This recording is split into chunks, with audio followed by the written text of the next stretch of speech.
Hello, everybody, and thank you for joining us for episode 13 of our Satellcast. This week, we're doing a solo cast, and by solo, I mean Matthew and I. Matt, say hello. Hello, everyone. Everyone else ended up not being able to make it.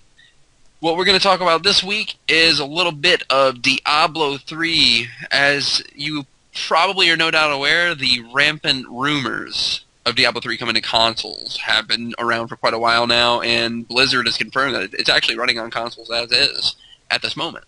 We're going to be wondering if this is a good thing, or if it should wait till the 720, or if it should come out now, or PS4, so on and so forth. Next, we're going to be talking about controllers. Yes, video game controllers, and including the PC and keyboard. We're not going to leave you guys out. What is our favorite? What is the best? What is the worst? What do we prefer? And then finally, we're going to talk about what makes a good first-person shooter. In other words, what is going to make me plop down $60 towards an FPS? And by me, I mean Matthew, because you all know that's the opinion you really want to hear here. 2 years. Alrighty. First, okay, let's go ahead and get everything started. We're going to get this rolling. Diablo 3, like I just said, big topic this week. Blizzard says running on consoles. From those of you that have played Diablo 3 on the PC, I'm not sure if you thought it was a great game. I thought it was awesome. I thought the real life auction house, great idea. There's so many things about Diablo that was so much fun, multiplayer included. But we all know that just because a game is great on the PC, it doesn't always transfer over. This is mainly for RTSs, but it doesn't always transfer over, and there are exceptions that prove the rule. Matt would definitely tell you Halo Wars is the console-built RTS, and it's a good one for what it is. Now, Matt, what do you think about Diablo 3 as a console game? You remember playing Diablo 2 and Diablo 1, so go. Well, to have Diablo 3 come to consoles, I think would be quite a great thing, actually. I wouldn't mind seeing it there. I might pick it up, even. There's something very appealing about Diablo. I think it's the loot system, but let's go to restrictions, and that the biggest thing I see is the inability for the consoles maybe to handle a large number of people on at the same time, which is really kind of what Diablo is all about, is the social interaction in a sense. I mean, doing the loot and stuff, but like the auction house probably wouldn't work with 8 people or something. I mean, I think lag would be a major issue. Right. I think depending on how quickly they think they can push it, it could either be an end-of-lifetime title for the current gen, or I wouldn't say a launch title, but a near-launch title for next gen. And I kind of think it would be better then, although I wouldn't mind seeing it come out now. Now, do you think, out of curiosity, with let's say a late console release, let's say it's the end of the life for the PS4 or PS3 and 360, and they're like, well, we're gonna go ahead and release Diablo 3. Does that sell consoles, do you think? Or at this point are like, well, you know what? Everyone's already got a 360, everyone's already got a PS3. You mean as in it's going to help sell more of them? Yeah, do you think it will, or do you think it's really not going to make much of a dent? It's all software anyway. At that point, everybody's either going to have one or they're Yeah. going to be saving up for another one. I don't think it's going to move any more consoles. It might be as a bundle type thing, appealing in that sense, but That would be kind of really, neat. I don't see the point of trying to an inventory clear, maybe, which would be kind of a sad way to designate your title. Blizzard probably wouldn't let that happen. No. Okay, well, personally, I agree. I think it would be a great thing. As someone who has played Diablo 3, to be honest with everybody listening, I only ever played Diablo 1. I never really played Diablo 2, and by the time 3 came out, I know there was a 10-year gap between 2 and 3, I believe. So, definitely a huge gap.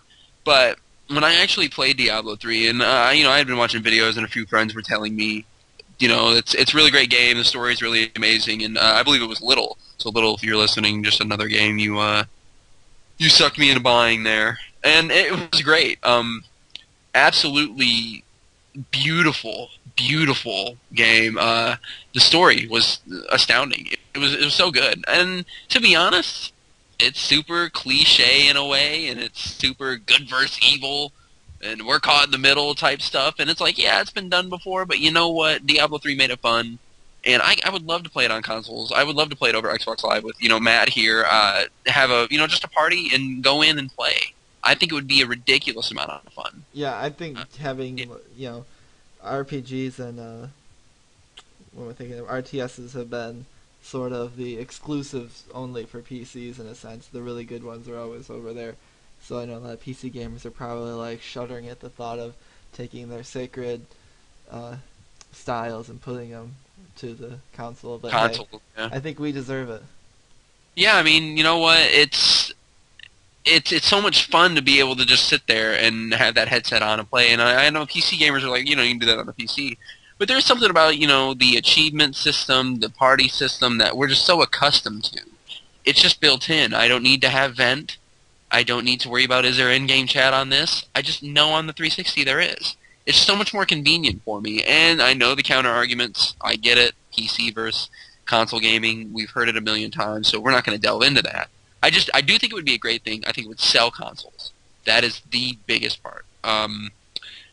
I'm not sure how many consoles it would sell, but I think that is reason enough for Blizzard to consider it, because it will sell consoles, and people are going to buy Diablo 3. Do I think Diablo 3 would outsell something like Halo or COD?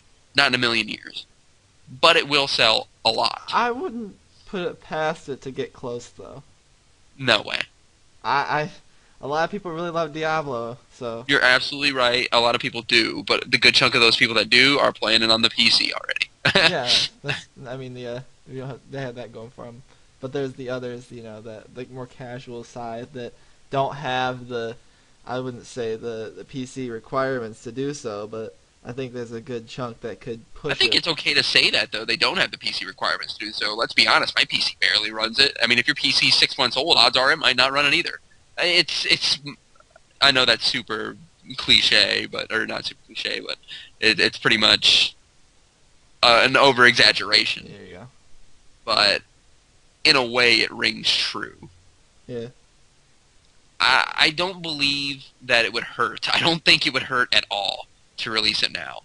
I can see the point if you're going to save it for the 720 and PS4 and even the Wii U. Because the Wii U, with that touchscreen, that would actually be pretty innovative if you could maneuver that somehow into the little tablet. That would be pretty awesome. Now, if you were going to save it, you're going to need to make this game wicked pretty and super smooth. Because there's no reason to hold it back. Yeah. And, I mean, you could actually release it for both. You could do what was it? What Zelda game did that? Skyward Sword? That's not one, is it? I'm not sure. Twilight Princess. Zelda, but what do you mean released it on both? On the Wii and on the GameCube. It wasn't Twilight Princess, but it was. Do you remember what I'm talking about? No, I'm pretty sure it was Twilight Princess. Anyway, there was a Zelda game that came out at the end of the GameCube's life, and they also released it on the Wii. I think it is Twilight Princess. And you know what? It proved that it sold well on both.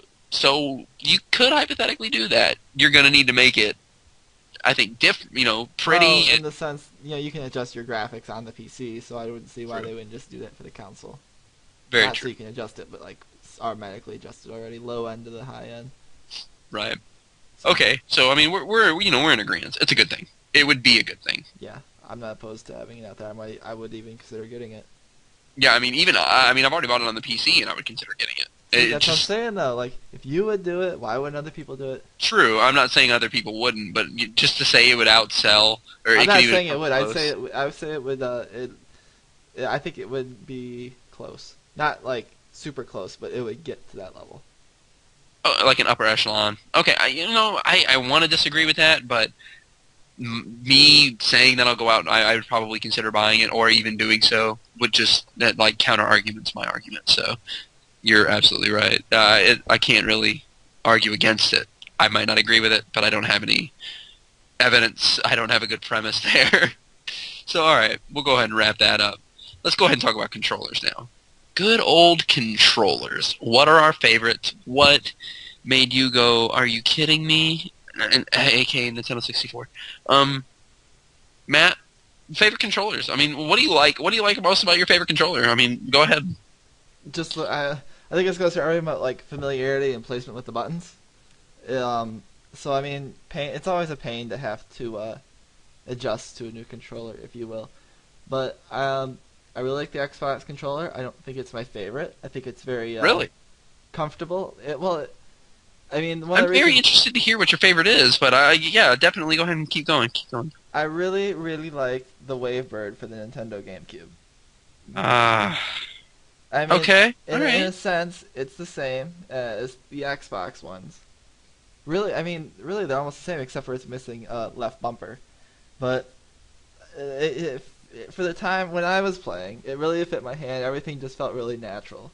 Kind Okay. of the way that going from the Duke from the Xbox to the S controller, or whatever it was called, was really Yep. nice. That one, like the style of controllers, the Pro controller of the Wii, that style I think has really become like a standard in a sense, as opposed to us evolving from the square blocky NES controller whose corners hurt your hands if you grip it too hard to Right.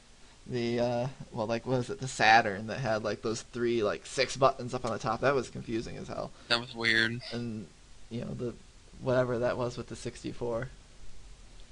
Yeah, oh my god, the 64. What But about, I mean, you could even think about the boomerang one that the PS3 originally was thinking about. yeah, that was a silly one too. But Like, yeah, it's very interesting. Yeah, familiarity is a big, mainly now, with gaming becoming as mainstream as it was when the Xbox, PS2, and GameCube were at their lives. I think at that moment, that is when we kind of solidified how a controller is going to look for a hardcore gamer. I mean, would yeah. you disagree with that? No, I mean, like, I don't know if which one set the precedence, but I feel like Probably the original PlayStation, I think. well, yeah, that one, it hasn't changed that much, but the problem I have with the PlayStation controller is that it feels really small and like I could break it. See, I'll tell you what I don't like about the PlayStation controller. The placement of the The sticks. the placement of the analog sticks. I can never ever get used to it. Right. I've Well, tried. I want.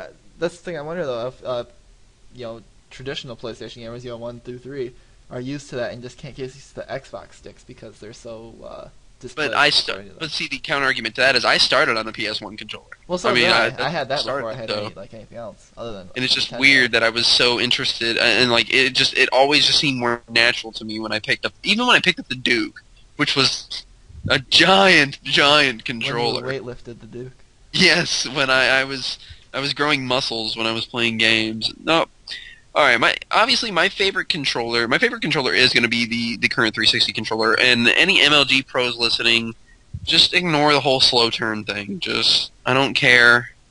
I don't care. Just think about the controller itself. Just how it feels to you, and Well, where the buttons are. yeah, this is what I want to say. If the worst thing you can come up with a controller is the slow turn, that says a lot about the controller's like design and stuff. Yeah, that's a good point Like too. that's the worst you can do. So Yeah, and what I'm thinking about is how I'm trying to think of another controller, and I feel like the 360 controller is very shooter oriented. I feel like it's specifically all right. made for shooters, and yeah, the argument for that is, well, duh, their killer app is Halo. I mean, but I'm not gonna. You can't tell me that they sat there and specifically developed the Xbox controller for Halo. It just doesn't make sense. That's what they came up with, and that's fine. The Duke was, I mean, as much as everyone gives the Duke crap, I love the Duke. It's a fun controller. It's a giant controller, but I, it's fun. And the greatness lies in its hilarity. yeah, it's true. But Like I'm a that shit could be used huge. as a weapon. Well, it probably did. It probably was. It's probably why they discontinued to move the S. Um, the one controller I think outside of the 360, the one that I was always really into was the Dreamcast controller. I played hours upon hours of the Dreamcast, and the controller I was always super comfortable with. Although I feel like that one, and David, if you're listening, I'm sure you would agree. Him and I always felt like the Dreamcast controller was tailor made for racing games. It was just a racing controller. It just had that feel. I can't really explain it. You know when you pick a controller up and you're like, oh, this is comfortable, or oh, this is not. It's just that feeling that you really can't explain why sometimes, and sometimes it's really obvious. It's the placement of the analog sticks, and other times it's not. But it's just the feeling of it, and which leads me into my next segue here for controllers is off-brand controllers. Finding a good off-brand controller is damn near impossible. What I mean, do you agree? You would disagree? No, I won't disagree. Like, Yeah, I mean, well, they're off-brand for a reason, you know. Well, yeah, that's unless true. you want, like, we'd say off-brand. Everybody thinks Mad Catz, you know, the $5 controllers or whatever that you get because you don't want to pay for an official one. But I mean, then there's like the upper brand ones. So we go into the Razors, Anza and whatnot. So. See, I liked the Anza. I did. The extra buttons where it was kind of weird. It did take some getting used to. But the feel of the Anza was nice. Although mine developed or my right joystick didn't work. But I'm just, hypothetically, if that was a perfectly working controller, I'd probably still be using that over my 360 controller. My primary one. Now, I used the Mad Catz Modern Warfare 2 one, and I was actually pretty stoked. I've heard nothing but negative things about it. But recently I ended up getting it. It was probably about a few months ago. I was actually not disappointed with it. It was fun to play with. It was a little loose. I feel like the Mad Catz joysticks they just feel a little bit loose. And it reminds me more so of the analog sticks on the PlayStation. I feel like the analog sticks on the PlayStation are a little loose compared to the 360. Just I don't know how to explain it other than loose. It just feels easier to mess with, easier to move around. And that's one reason I can never ever be used to the GameCube controller because of the C-stick. The C-stick god awful. Well, I think just because it was smaller, but to me that controller fits so well for Brawl, Melee, which was like the only game you really needed other than Pikmin and Luigi's Mansion. Luigi's Mansion, exactly. I mean, but to have your controller, I mean, to spend why hours... didn't you like the C-stick? To me, it's like in the same spot. No, I mean, the placement is relatively the same, but the feeling of the C-stick, it was too small, and it was way too loose. The top of it, it wasn't loose in the sense that it felt was, the top of it, it's like if you chopped off I don't want to say like the mushroom top of the 360. Right. Yeah, it would be kind of like that. But I don't know, I just felt it was fine. Really for what I remember, it did the job all right. And it didn't even have the same, I don't know, concept. It didn't have the same movement of an analog stick. It was like, the 8 dimensions more or less that it had. Okay. If that makes sense. I did not... Well, there are the 8 primaries for it. The only reason I was not a huge fan of the GameCube controller. Now, let's talk about not the 360, the N64 controller. Yeah, it was interesting.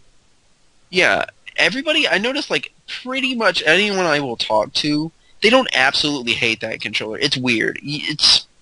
They always give you an interesting response, but the thing I found the most interesting about the N64 controller is how you held it. Yeah. Nobody really held it the same. Well, you couldn't, because, I mean, each game was different, so you had to, depending on what game you're playing, it was going to be, you're held in the left and the middle. Sometimes we didn't even have to hold the middle, both outsides for maybe like Pokemon Stadium or something, or if you play in, was it Iggy's Wrecking Balls, you had to hold the control stick in the right side, I believe it was. So. Yeah, it's crazy because no one held that controller and the if it same. was Mario Party, you just kind of went with it. You just on the floor and give yourself a blister. Yeah, pretty much. It's very interesting. I don't think there's been a controller like that to where, everyone's held it differently. I just don't think there's been ever a controller that's done that. I don't think we can escape controller talk without mentioning the motion controllers that are coming out now. No, you're absolutely right. The Move, Kinect, the Wii U, the Wii. Let's go ahead and delve into that while we're on topic of it.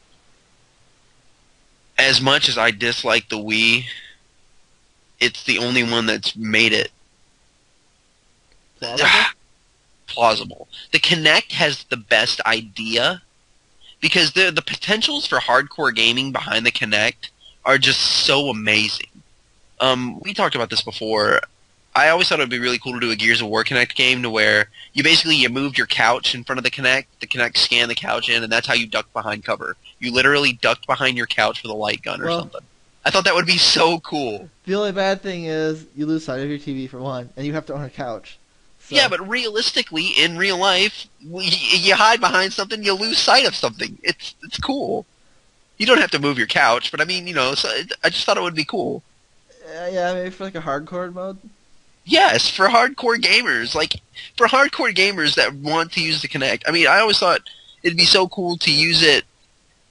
The Steel Battalion? I think had a neat idea. They didn't capitalize on it, but pretty much like did everything where you're in the pilot of the mech, and all your buttons you just use the Kinect. If the Kinect was super responsive and worked Yeah, absolutely, that's what I say. The Kinect's not nearly as responsive enough to do all these cool things that we want to do. It just recognizes basic right, shapes and just kind of goes with it. It tries. It really does, but it's it's just not there yet, nope.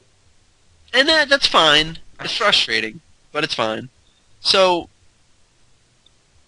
as for the Wii, as for the Wii and the PS3 Move, I don't know why the PS3 Move really failed as bad as it did. Probably because it just wasn't used very well. Like, I mean, I really can't think of anything it was used on. yeah, like was if it wasn't so used, calm. if nothing like ever came out that was like this utilizes the move really well, then nothing, lack of supporting evidence Right. is enough to, say this thing flopped. Yeah, so, and we all agree with the Wii. Yeah, it did it. It made motion controls the fad it is today, so I guess we owe it to Nintendo For better or to for thank them worse. for the Kinect and the Move. Well, especially the Move, but I think the motion controls is probably on its way out for a while again. Yeah, I think that fad's definitely come down a little bit. Since tablet's taken up, we can see that the Wii U is capitalizing on that. So Right. But, so, real quick, Matt, if you could only play with one controller for the rest of time, are you going to play with the Wavebird? on the Nintendo maybe, but I mean, preferably if I didn't have to play with the controller, that'd be ideal. Yeah. I mean, virtual reality at some point is in my End opinion, goal. the end game, I'm a big fan of 360 controller. I'm completely fine with it, but like Matt's saying, the end result is to virtual reality end game it. I mean, that's just, in my opinion, that would be so cool. All right, we'll go ahead and wrap that up. We're going to talk about, speaking of, great controllers, what makes, and you've got to use them to play good shooters, especially if you're on the 360. So what makes a good shooter? What's going to get us to give $60 of our hard-earned money, of months upon months of saving? Oh wait, that's just me. To get a first-person shooter. I want to go ahead and jump in first because I need people to wait to listen to Matt's opinion because that's the only one they really care about here.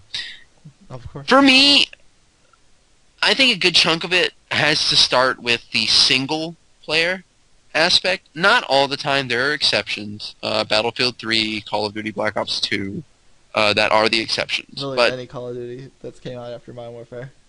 I was going to say after Modern Warfare, yeah. The story has to be, or at least has to seem like it's going to be, I don't want to say elite, but it's got to at least grab my interest, because I don't know how elite a story is or how I'm going to take it until I played through it.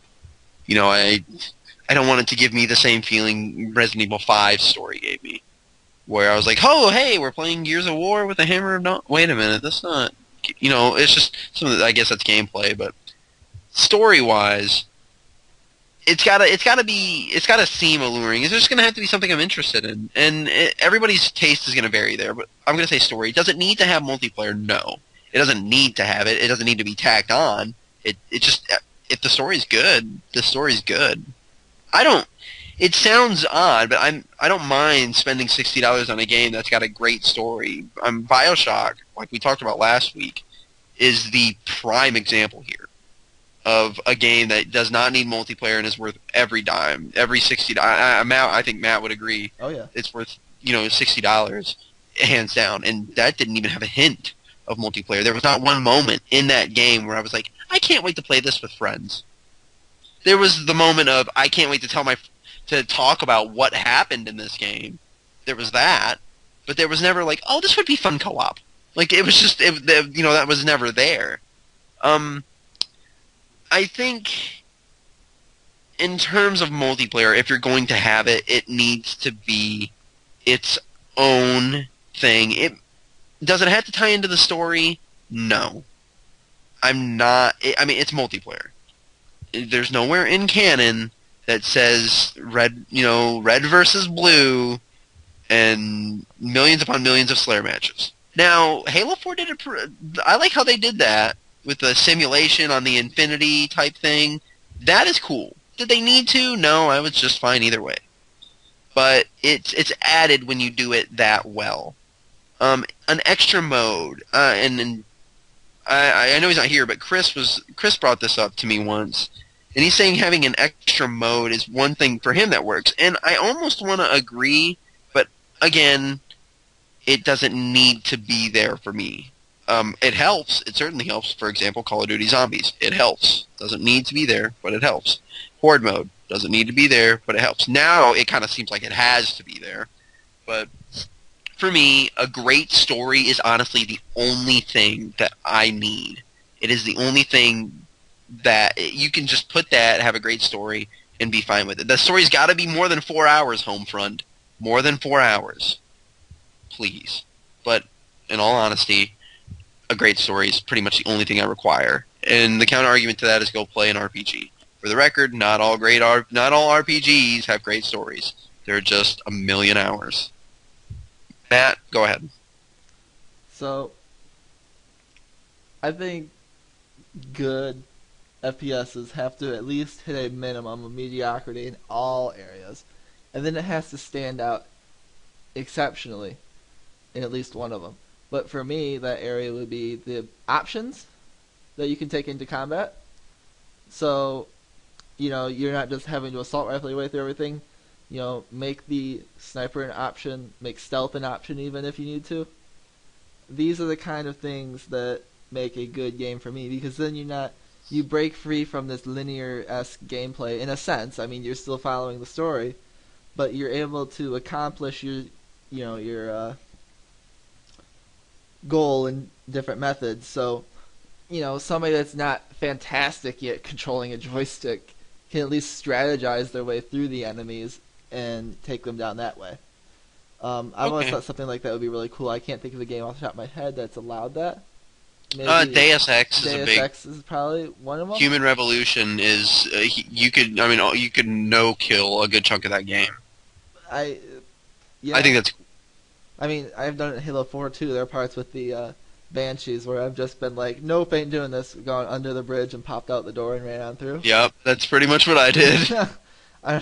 Wow, I feel a lot less bad about doing that now. Stuff that it's rewarding in a sense to know that you can do things your way and make it work. You can play to your strengths in the game. Maybe you're really good with SMGs or something. If there's a big cover-based system, you can do that. I think the other parts that work well are moments of, for lack of a term, badassedness, where did you see that moment that you really want to show all your friends? The super awesome no scope stuff, running through even if it's supposed to be scripted in a sense, the berserker-esque mode of just gunning down a bunch of people. I think those moments really make a game as well. They don't have to be there, but I mean, the first Modern Warfare, the ending where you got to do the with the campaign. I thought that was really well done.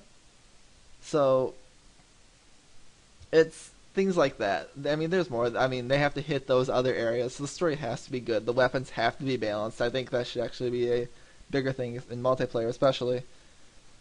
Now, is multiplayer something you would require? I'm going to say no, based on based on me knowing you. But is that something you kind of require now? Depending on the game. For BioShock, obviously, we talk about that. But for something like Modern Warfare, I wouldn't be satisfied with just the campaign. Right. Not even the first one. I mean, the first one was a good campaign. It really was.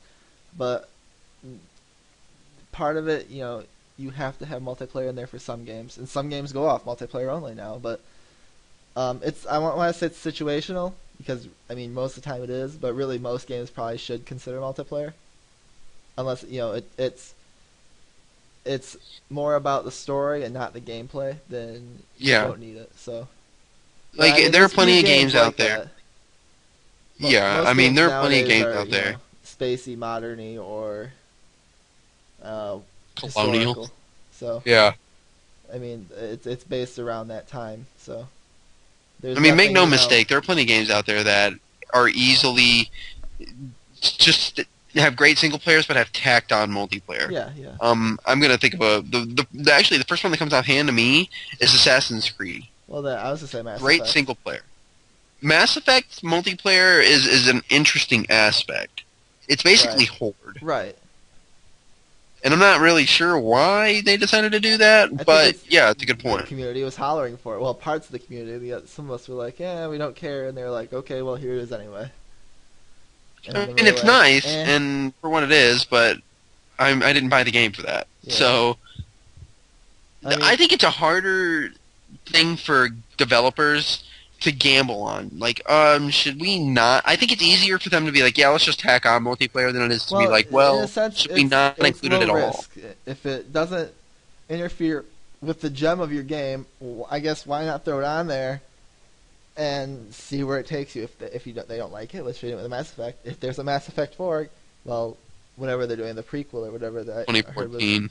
rumored, they're not going to probably do that again. So unless they are doing Yeah, it again, and then they better do it really well, because then that's when it starts hurting your name. right. Well, it's because you get the whole not listening to people thing, Yeah, and experimentation is key, but you have to know when to do it. you have to know when to throw in the towel on that idea. Maybe they can rework So it some way, but I don't. when it comes to I mean, we're in agreement. It needs to have, and Matt's he's a little more strict on it than I am. You guys have, and I'm sure you've heard this and listening, and it's not a bad thing either. If that's why if anybody out here listening, if any of our viewers have not listened or have not played BioShock, like, just think about this for a moment. Matt pretty much bashes on everything. But he gives BioShock a 10 out, I'm not saying you give it a 10 out of 10, but Oh, I you, would you give it a 10 gave out it. of 10. Okay, he gives this game a 10 out of 10. How often do you hear that? And for the record, that game does not have multiplayer.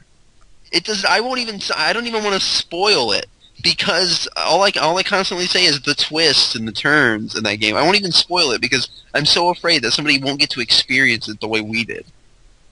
It's things like that to me that make great games. Would Halo be Halo without multiplayer? No. But at the end of the day, I played Halo because of the campaign. I came back because of multiplayer.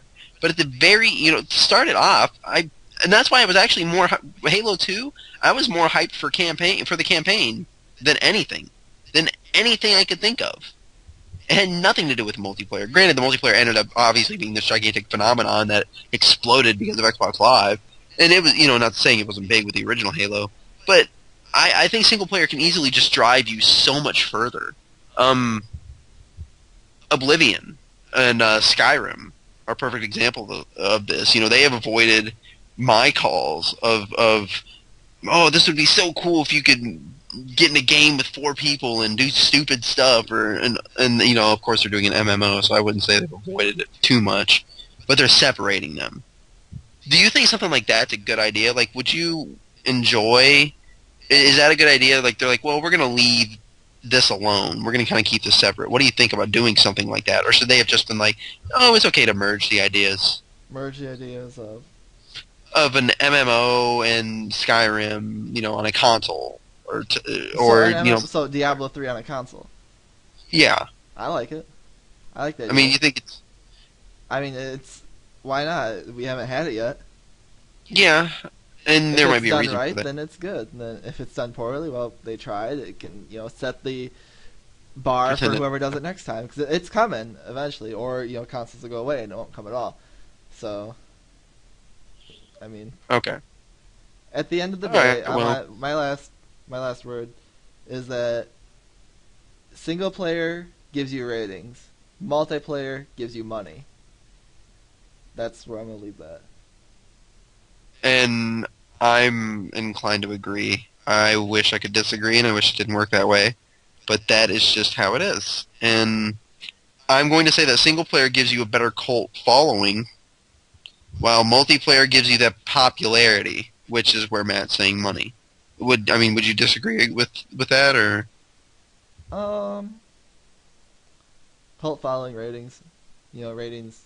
I think ties, or I want to say defines a little more, in the sense that good game, good ratings. They also don't just have a cult following. So I mean, they're more. Right. I think they're more loyal in a sense to that game, like good ratings, Yeah. StarCraft. But I mean, I guess StarCraft is the one of the weirder games that good ratings and multiplayer, so it's just phenomenal all over the place.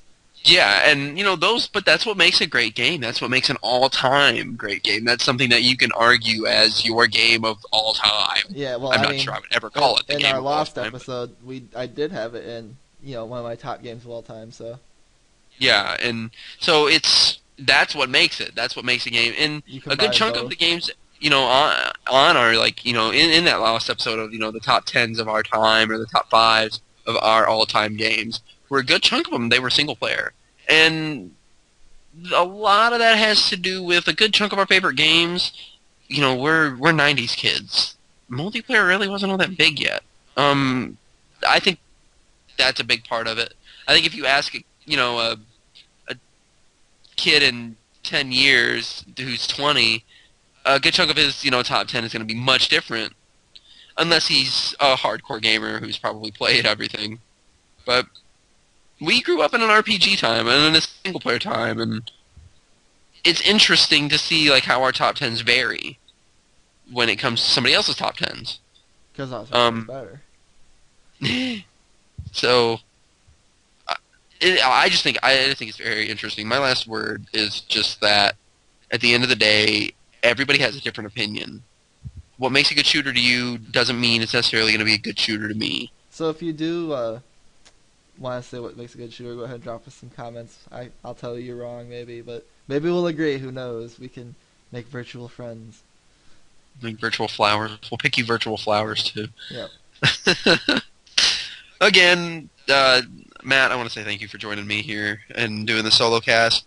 I want to thank everybody listening to episode 12 right now. At the recording of this, we're at a little over 1,500 views in about a day. So thank you very much for listening. Also, somebody left a comment. Everybody else, follow suit. Leave lots of comments. We love you from afar, Odinson 99. Thank you for just at least taking the time to sit down and do whatever you're doing and listening to our podcast. It means a lot. Comments are greatly appreciated. Also, you can follow myself on Twitter. Matt, hopefully I'll talk him into getting a Twitter sometime. Never. Never, probably. Go ahead and follow Satellite Gaming on Twitter as well, so you can find out when we're recording. And as always, send us an email. If you want to be a guest on the show, go ahead and send us an email and tell us why. Leave us a comment and say you want to be on. Tell us, get in contact with us. We're always looking to have guests. We're always looking to have new regulars maybe. Just give it a shot. Worst that can happen is it just doesn't work for you. So, again, thank you all for joining us. And our last episode of the year is going to be our Game of the Year special. I discussed this a little bit in the previous podcast, but I'll go ahead and remind everybody that when we do our Game of the Year, it's going to be a little different. We're not doing your typical, you have your shooter Game of the Year, your RPG, your all those different subcategories. We're even doing the Game of the Year category different. We're just having our single solitary Game of the Year. What makes... And we're going to have to defend it and deal with each other's opinions when it comes to it. Well, I'm not really picking The Walking Dead, but if I was, I would have to explain why. And basically, I would be attacked from everyone, and I would probably die. But the point is what makes my Game of the Year... I would be surprised to see a duplicate Game of the Year on here. We could have 6 different opinions, 5 different opinions. So I'm very, very interested, and I think everyone listening, that show is going to be an entertaining one. I would not miss it. But again, go ahead and subscribe if you haven't already. Follow us on Twitter. Definitely leave comments, and we will see you next week.